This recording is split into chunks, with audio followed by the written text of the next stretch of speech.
Alam mo ba, marami sa mga seniors ngayon ang nagtataka.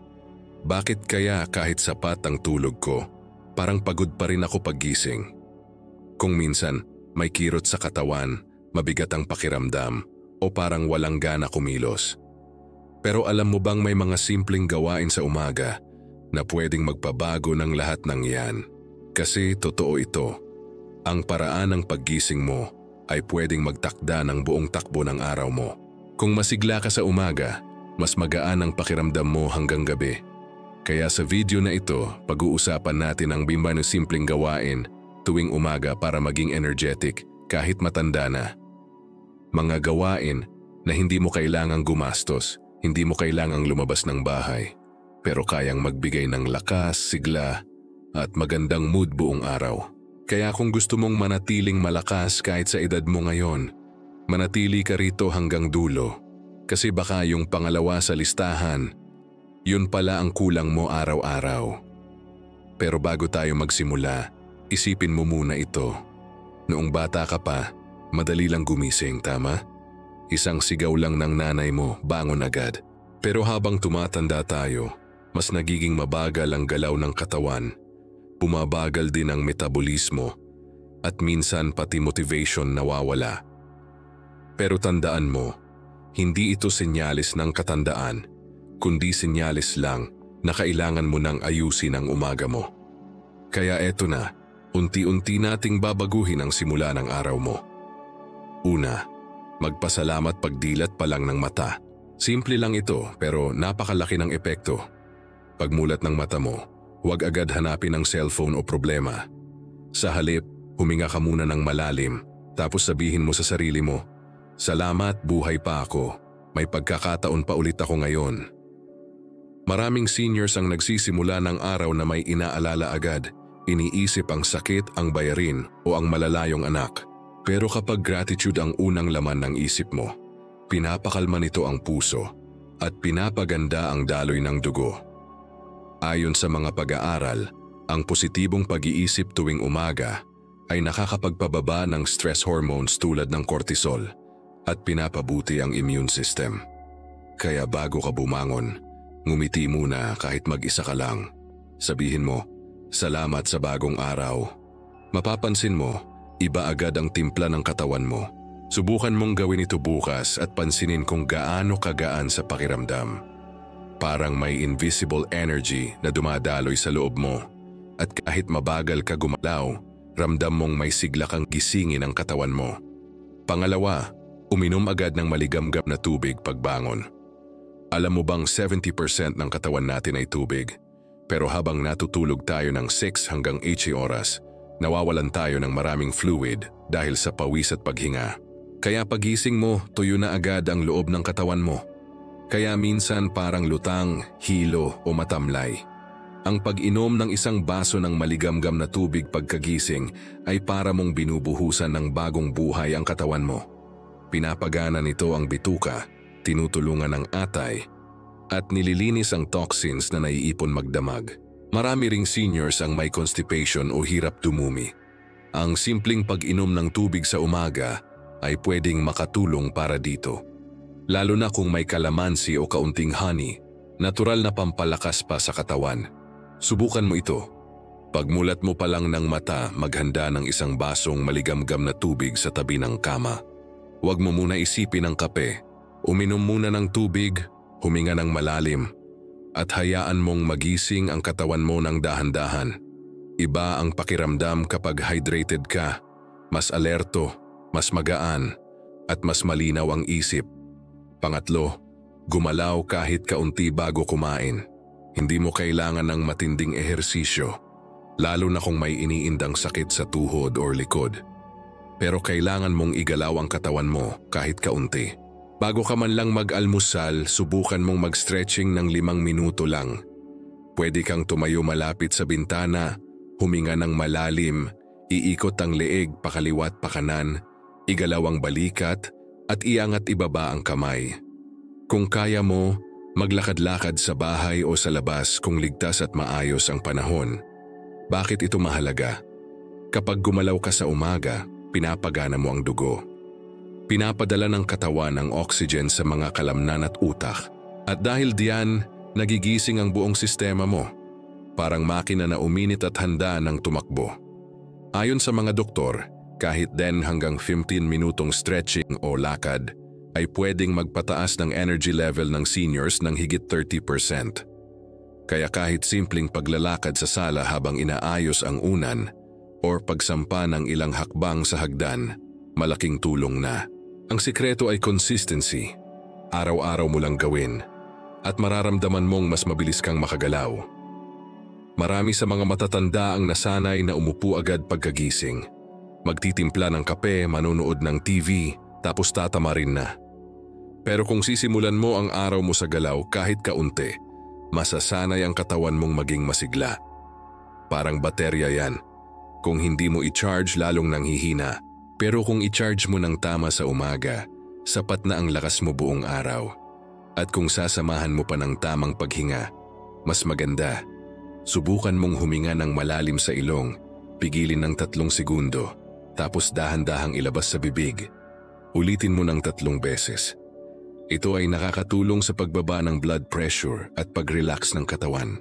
Kung gawin mo ito tuwing umaga bago pa man uminom ng kape, mas magiging kalmado at magaan ang pakiramdam mo buong araw. Kung mapapansin mo, lahat ng ito, pasasalamat, pag-inom ng tubig at paggalaw ay libre. Pero sila rin ang mga gawain na madalas nating nakakalimutan dahil sa mga simpleng dahilan tulad ng katamaran o nakasanayan. Pero tandaan mo, ang pagiging masigla ay hindi galing sa mamahaling gamot o vitamins lang. Nagsisimula ito sa mga simpleng ugali tuwing umaga na ginagawa mo nang may disiplina at malasakit sa sarili. Sa susunod na parte, pag-uusapan natin ang pang-4 at pang-5 gawain. At yung panghuli, siguradong hindi mo inaasahan, pero ito pala ang sikreto kung bakit may mga matatanda na parang laging masaya, masigla at puno ng buhay kahit 70 na pataas. Pero bago tayo magtuloy, gusto kong itanong, ginagawa mo ba ang kahit isa sa 3 ito araw-araw? Kung oo, napakagaling mo. Pero kung hindi pa, simulan mo na bukas. Dahil minsan, hindi gamot ang solusyon, kundi tamang simula ng umaga. Kung gusto mong malaman pa yung natitirang 2 gawain na kayang magpabago ng araw mo, tuloy mo lang panoorin ang part 2. At kung andito ka pa ngayon, ibig sabihin ay seryoso ka talagang mapanatiling malakas ang katawan mo.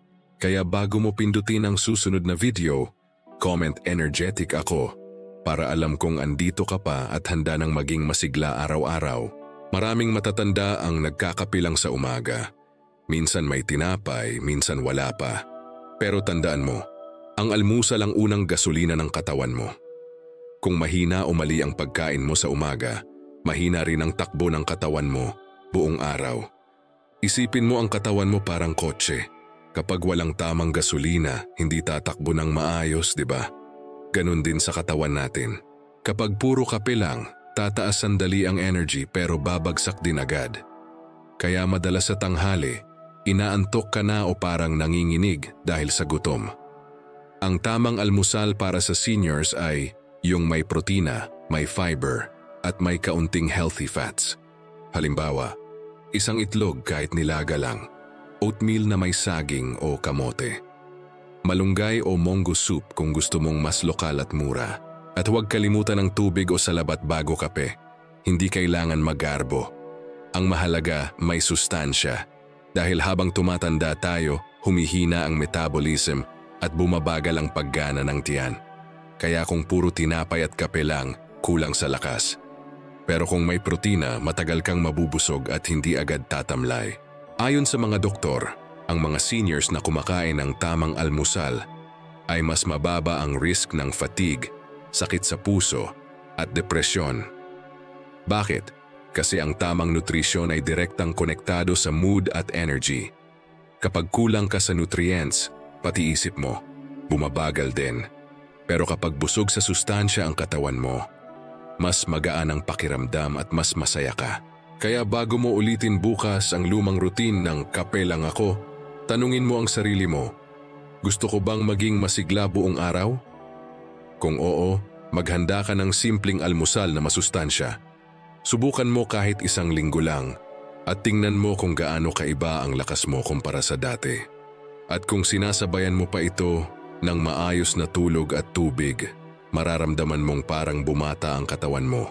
Kasi tandaan, hindi lang edad ang sukatan ng sigla, kundi kung paano mo pinapakain at inaalagaan ang sarili mo araw-araw. Panglima, maglaan ng oras sa sikat ng araw, kahit 10 minuto lang. Ito na siguro ang pinaka-underrated na gawain sa umaga, pero isa sa pinakamabisang pampasigla.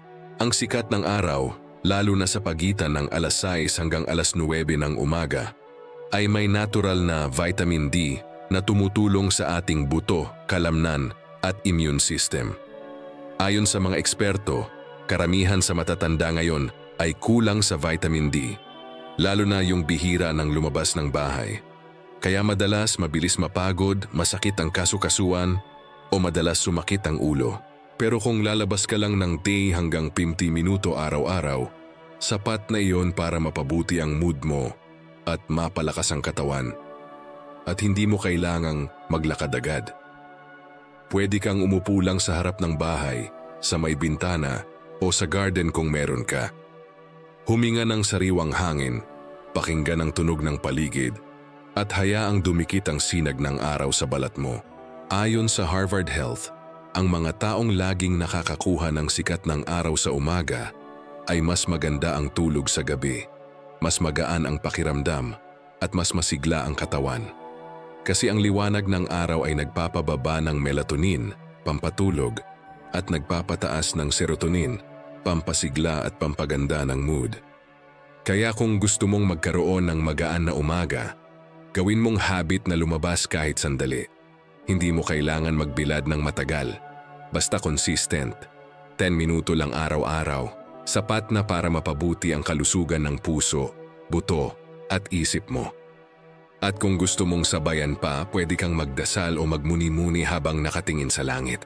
Parang simpleng ritual na nagpapaalala na buhay ka pa, humihinga, at may rason pa para ngumiti. Kahit simpleng ganito, malaki ang epekto sa katawan mo. Kasi pinapagana mo hindi lang ang laman, kundi pati ang kaluluwa. Ngayon, kung pagsasamahin mo lahat ng 5 gawain, magpasalamat tuwing paggising, uminom ng maligamgam na tubig, gumalaw kahit kaunti, kumain ng tamang almusal, at magpaaraw kahit saglit, makikita mo kung gaano kabago ang pakiramdam mo sa loob lang ng 1 linggo. Mas magaan gumising, mas masigla kumilos at mas kalmado ang isip. Ang tawag dito ay morning reset. Isang simpleng paraan para ayusin muli ang takbo ng araw mo, kahit anong edad mo pa. Maraming seniors ang nagrereklamo ng panghihina, pero ang totoo, minsan hindi katawan ang problema kundi routine. Kung buong araw mong inuumpisahan sa reklamo, cellphone o kape lang, syempre manghihina ka. Pero kung sisimulan mo sa pasasalamat, tubig at galaw, ibang-iba ang resulta. Kasi ang energy ay hindi lang galing sa pagkain, kundi galing din sa mindset mo tuwing umaga. Tandaan mo, hindi kailangan ng mahal na vitamins o supplements para maging masigla. Ang kailangan mo ay disiplina at tamang ugali. At kung araw-araw mong gagawin tong 5 gawain, mapapansin mo na unti-unting bumabalik ang sigla ng katawan mo. Mas mabilis kang kumilos, mas malinaw ang isip, at mas magaan ang pakiramdam.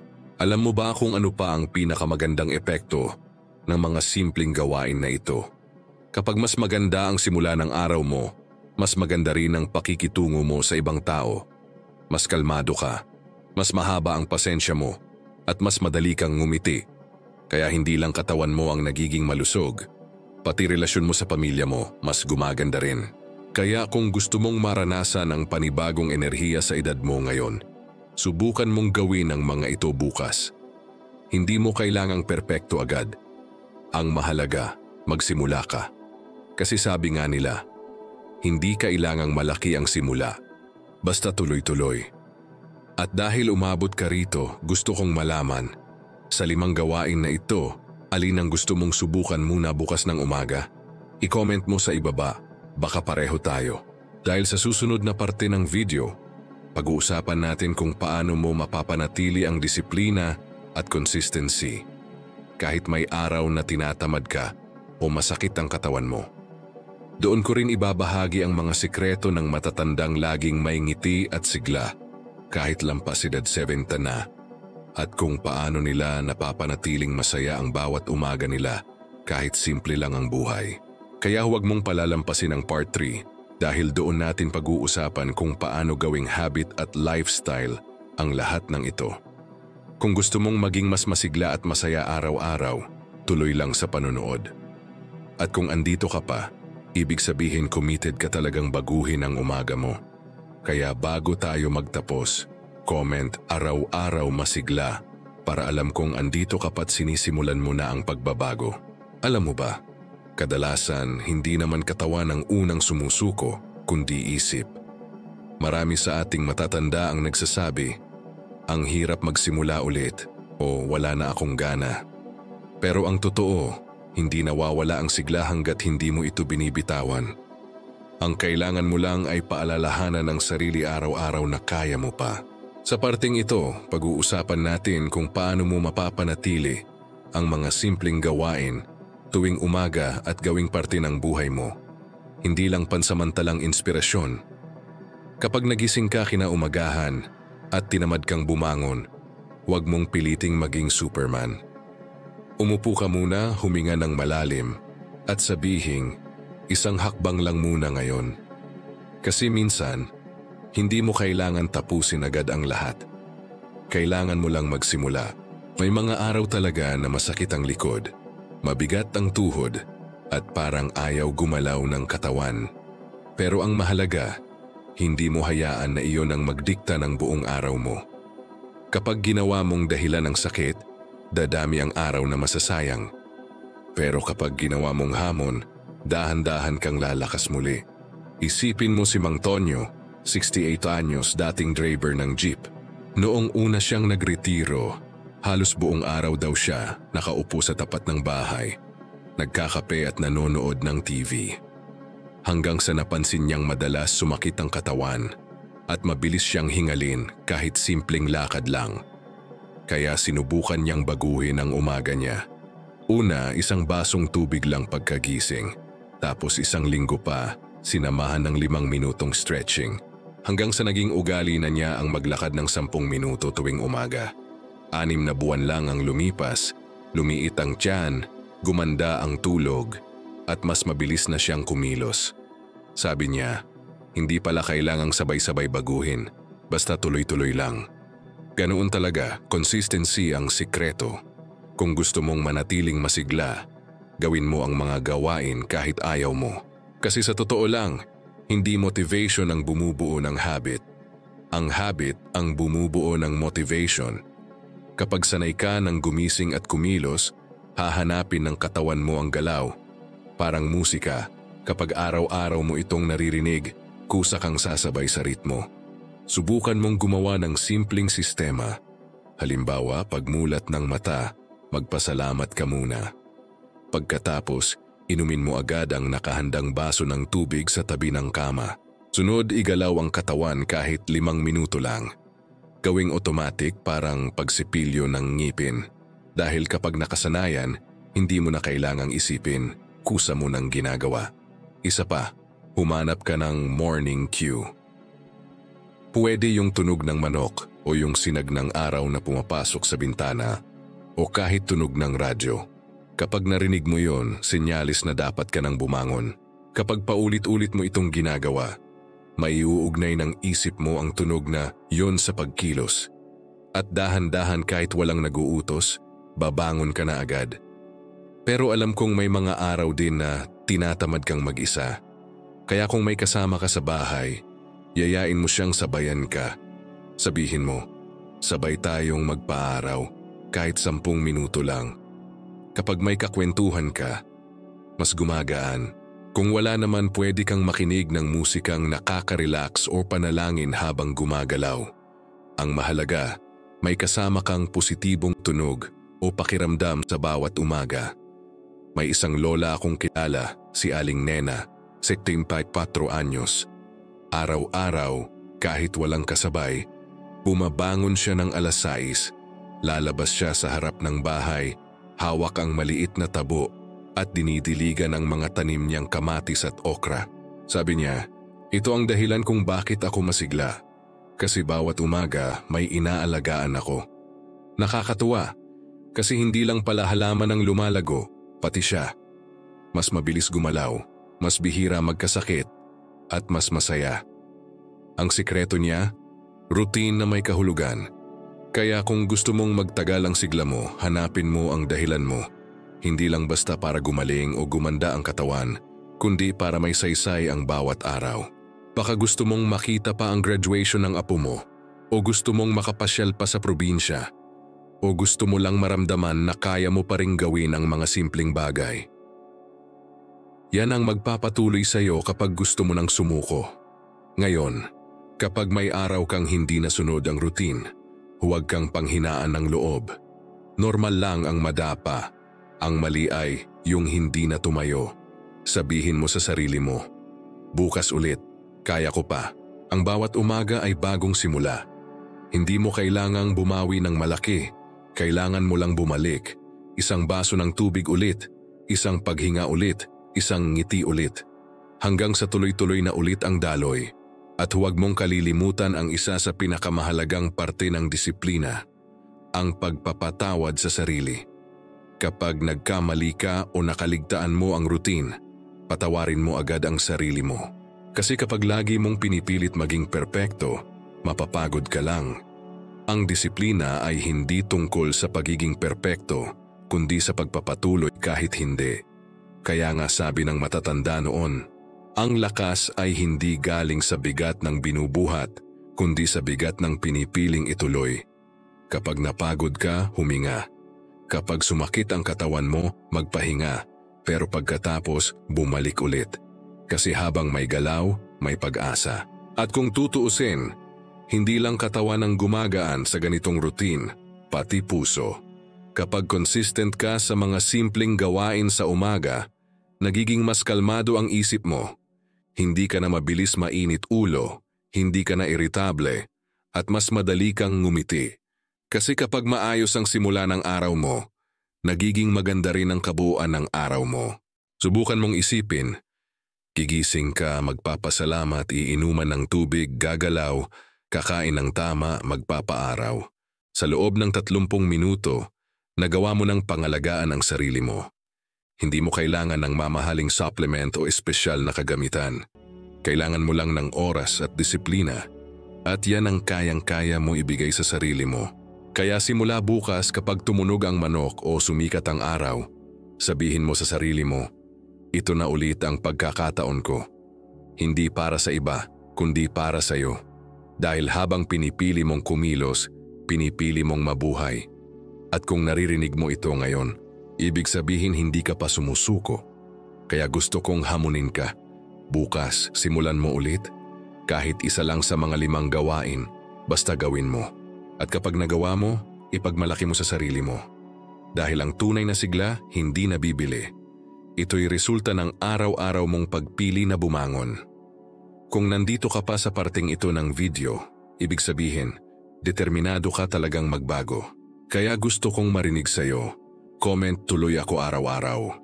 Kung handa ka ng gawing permanenteng bahagi ng buhay mo, ang mga simpleng gawain na magpapanatili ng sigla, lakas, at kasiyahan mo sa bawat umaga.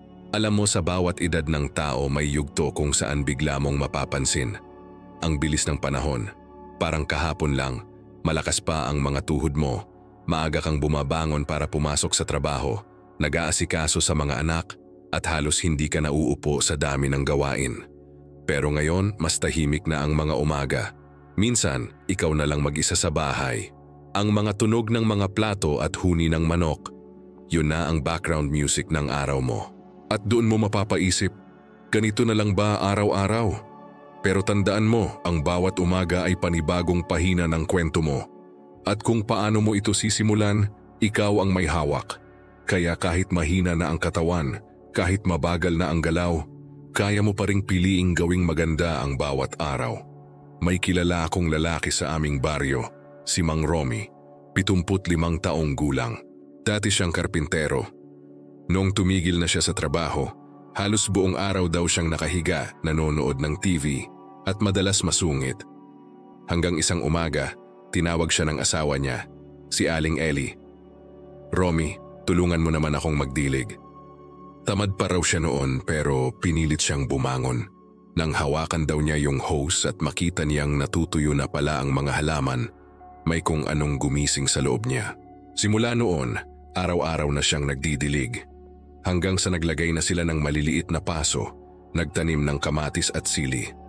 Ngayon, tuwing 6:00 ng umaga, nakikita mo si Mang Romy na nakangiti, may putik sa kamay, pawis sa noo, pero halatang masaya.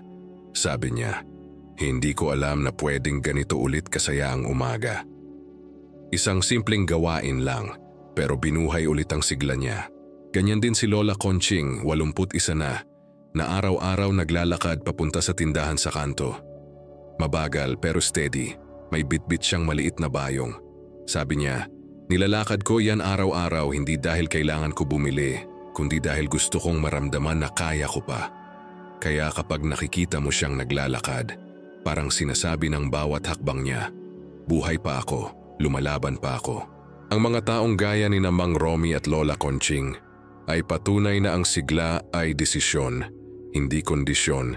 Hindi mo kailangang maging bata ulit para maramdaman mong malakas. Kailangan mo lang piliing kumilos kahit dahan-dahan. Kaya kapag nagising ka bukas ng umaga, huwag mong hayaang pangunahan ka ng pagod o lungkot.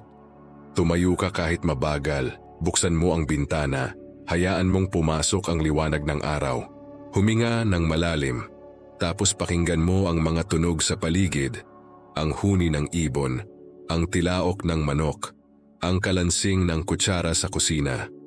Yan ang musika ng buhay mo, at habang nakikinig ka, sabihin mo sa sarili mo, "Salamat, buhay pa ako ngayon." Yan ang unang hakbang sa sigla, ang pagpapasalamat. Dahil kapag marunong kang magpasalamat, natututunan mong pahalagahan kahit ang maliliit na bagay. At doon nagsisimula ang tunay na kaligayahan. Pero syempre, hindi rin madali araw-araw. May mga araw na malungkot, lalo na kapag malayo ang mga anak o may mga kaibigan ng pumanaw. Diyan mo mararamdaman kung gaano kahalaga ang mga simpleng gawain na tinuturo natin. Kasi ang mga ito, hindi lang pampalusog ng katawan, pampatibay din ng loob. Kapag naglalakad ka sa ilalim ng araw, hindi lang buto ang lumalakas mo, pati pananampalataya mo. Kapag umiinom ka ng tubig pagkagising, hindi lang katawan mo ang nadidiligan, pati pag-asa mo. At kapag nagagalaw mo ang katawan mo kahit may kirot, pinapaalala mo sa sarili mong hindi mo pa binibitawan ang laban. Minsan, tanungin mo rin ang sarili mo, para kanino ko gustong manatiling masigla? Marami sa ating matatanda, kapag tinanong ng ganito, ang sagot, "Para sa mga anak at apo ko." Tama yan. Pero huwag mong kalimutan, gawin mo rin ito para sa sarili mo. Dahil karapatan mong maramdaman na magaan, malusog at payapa. Hindi selfish ang alagaan ng sarili. Paraan ito ng pagmamahal sa mga taong nagmamahal din sa iyo. May isang lola na nakausap ko sa palengke, si Aling Pina. Sabi niya, "Alam mo iho, noong una, parang wala nang saysay ang bawat araw. Pero nang magsimula akong mag-ehersisyo tuwing umaga, parang bumalik ang gana ko sa buhay." Tinanong ko kung anong sikreto niya. Sabi niya, "Bawat paghinga ko, pinapaalala ko sa sarili ko, may purpose pa ako." At totoo, di ba? Kasi minsan, akala natin tapos na ang purpose natin pag tumanda na tayo. Pero sa katunayan, habang humihinga ka pa, may dahilan ka pa. Baka kailangan kang maging inspirasyon sa apo mo, o baka kailangan mong maging paalala sa kapitbahay mo na hindi hadlang ang edad para maging masigla. May isa pang kwento na gusto kong ikwento. Si Mang Lito, dating security guard. Nang magretiro siya, nagkaroon siya ng diabetes. Madalas daw siyang tulog ng tulog, walang gana at mabilis mapagod. Hanggang sa isang araw, pinayuhan siya ng doktor na subukang gumising ng maaga at maglakad kahit 5 minuto lang. Sa una, tinamad daw siya, pero ginawa pa rin niya. Kinabukasan, inulit-ulit niya hanggang sa naging 10 minuto, tapos 15. 1 taon na ngayon at sabi niya, mas masarap ang tulog ko, mas magaan ang loob ko, at mas marami pa akong oras para makipagkwentuhan sa mga kapitbahay. Nakakatawa pero totoo. Minsan akala natin kailangan ng mamahaling gamot para gumanda ang pakiramdam. Pero minsan, kailangan lang talaga ng disiplina at hangin ng umaga. Kaya kung minsan nakakaramdam ka ng lungkot o panghihina, balikan mo lang ang mga simpleng gawain mo. 1 baso ng tubig, 1 pasasalamat, 1 paghinga, 1 lakad. Sa bawat galaw mo, tandaan mo, pinipili mong mabuhay. Habang ginagawa mo ito araw-araw, mapapansin mo, unti-unting nagiging mas kalmado ang isip mo. Mas mahinahon ka pag may problema, mas magaan kang ngumiti, at mas madali kang makatulog sa gabi. Kasi kapag maayos ang simula ng araw mo, mas maayos din ang takbo ng buong araw. Kaya ngayong gabi bago ka matulog, isipin mo, sino ako bukas paggising ko? At pagdilat mo kinaumagahan, sagutin mo, yung taong hindi sumusuko. Hindi kailangang malakas basta buo ang loob. Dahil minsan, yun lang ang kailangan para manatiling buhay at masaya. At kung nakarating ka hanggang dito, gusto kong palakpakan mo ang sarili mo. Kasi hindi lahat umaabot sa ganitong punto. Marami ang sumusuko pero ikaw nananatili. Kaya sabihin mo sa sarili mo, buhay pa ako, kaya ko pa. At kung gusto mong ipakita sa iba na hindi hadlang ang edad sa pagiging masigla, i-comment mo sa ibaba ang mga salitang, buhay na buhay pa ako. Para kapag nakita ko yan, alam kong kasama kita sa mga taong pinipiling ngumiti sa kabila ng lahat. Alam mo habang tumatanda tayo, mas napapansin natin na hindi palalakas ng katawan ang sukatan ng buhay, kundi kung paano mo pinipili ang bawat araw. Maraming bagay sa mundo ang hindi mo nakontrolado. Ang edad, ang panahon, ang kilos ng mga bata ngayon, o kahit ang mga dating gawi na hindi na kayang gawin ng katawan. Pero may isang bagay na hawak mo pa rin, ang paraan ng pagharap mo sa bawat umaga. Kasi totoo ito, hindi mo kailangang maging malakas para magsimula. Kailangan mo lang magsimula para muling lumakas. At sa bawat pagsisimula, doon mo ulit makikita ang kagandahan ng buhay. Kapag nagising ka bukas ng umaga, bago mo isipin ang sakit ng tuhod o pagod sa likod, huminga ka muna. Huminga ng malalim tapos dahan-dahan mong ilabas. Habang ginagawa mo yan, isipin mo, isa pa ulit, isa pang araw. Kasi hindi lahat nagigising ulit, pero ikaw, binigyan ng panibagong pagkakataon. Ibig sabihin, may dahilan pa kung bakit ka nandito. Baka may gusto pang ipagawa sa iyo si Diyos. Baka may gusto pang matutunan sa iyo ang mga apo mo. Baka may kailangan ka pang pasayahin. O baka ikaw mismo ay may kailangang ipatawad. Ang bawat umaga ay paanyaya, hindi para magmadali, kundi para maramdaman mong buhay ka pa. Isipin mo na lang, sa bawat pagpasok ng liwanag sa bintana mo, may mga sinag ng araw na para talaga sa iyo. Habang pinapainit ng araw ang balat mo, para bang sinasabi ng mundo, hindi pa tapos, may araw pa para sa iyo. At sa sandaling iyon, kahit walang kausap, kahit walang ginagawa, may peace na mararamdaman sa loob mo. Kasi minsan, ang tunay na kaligayahan ay hindi sa dami ng ginagawa mo, kundi sa tahimik na sandaling alam mong sapat na ang nararanasan mo. Ang katahimikan sa umaga, ang amoy ng nilulutong kape, ang tunog ng hangin sa labas, ang liwanag na dumadampi sa kamay mo, lahat ng yan ay tanda ng buhay.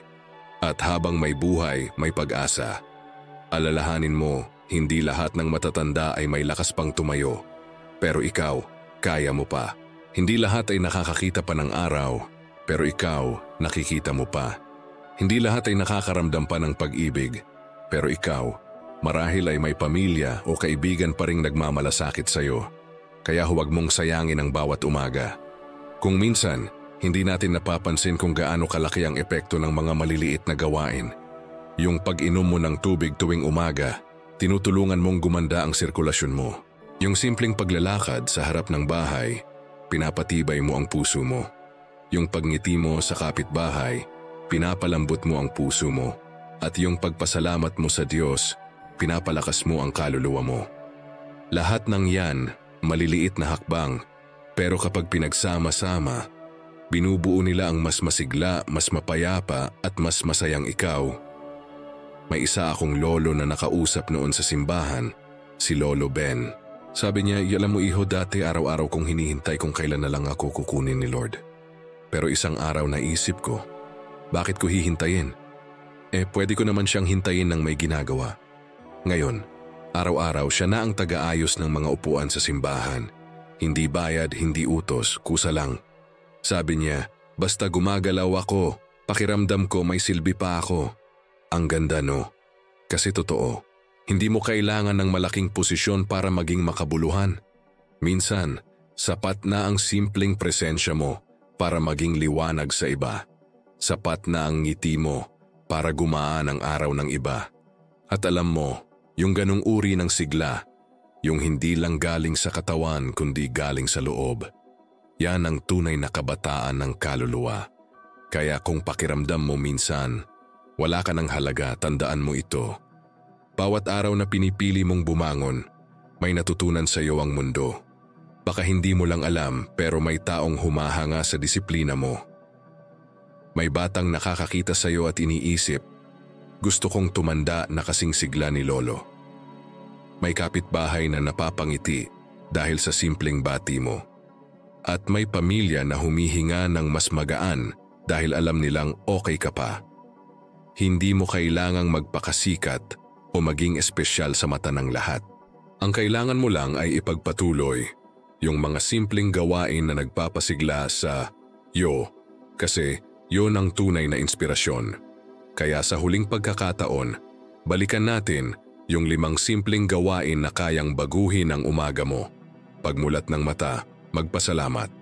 Pagbangon, uminom ng maligamgam na tubig. Pagkatapos, igalaw ang katawan kahit dahan-dahan, kumain ng masustansyang almusal, at huwag kalimutang lumabas at magpaaraw kahit sandali. 5 gawain lang, pero kaya nitong baguhin hindi lang katawan mo, kundi pati pananaw mo sa buhay. Kasi kapag maganda ang simula ng araw mo, madali mong haharapin ang lahat ng susunod. At kapag ginawa mo ito araw-araw, hindi mo lang pinapatagal ang buhay mo, pinapaganda mo pa ito. Ang buhay parang aklat. May mga pahinang masaya, may pahinang malungkot. May mga pahinang gusto mo sanang balikan at may mga pahinang gusto mo nang kalimutan. Pero kahit anong pahina ang kinasasangkutan mo ngayon, huwag mong kalilimutan. Ikaw pa rin ang may hawak ng libro. At hanggat humihinga ka, kaya mo pang magsulat ng bagong pahina. Kaya simula bukas, huwag mong hintayin na may magbago. Ikaw na mismo ang magsimula, magpasalamat, kumilos, magmalasakit, magdasal, at higit sa lahat maging masaya.